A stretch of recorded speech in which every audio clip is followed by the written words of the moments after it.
Since the start of the conflict, the Strait of Hormuz has been at the center of attention. Iran's effective closure of this crucial waterway has wiped out 20 million barrels of oil per day from the markets. That's 20% of global consumption.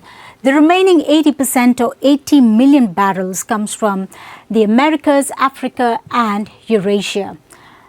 Despite that, why is almost every part of the world reeling from high fuel prices? That's because oil is traded on a global market system. So any sudden disruption to daily supplies, as we are seeing in the Strait of Hormuz, can cause a surge in Brent crude prices, which is a benchmark for oil prices worldwide. Brent has mostly been trading above $100 a barrel since the conflict began. And with the US being the world's biggest producer and consumer, energy firms are profiting because they're selling a high demand product tied to geopolitical shifts and also supply shocks.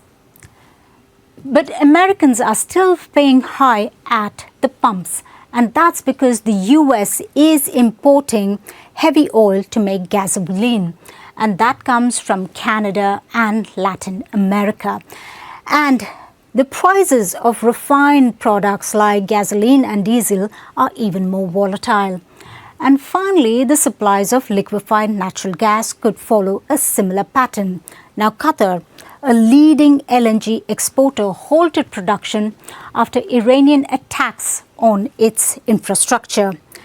So now if the supplies continue to remain halted, buyers may be looking at newer markets, and Qatar's loss may be the gain of American companies.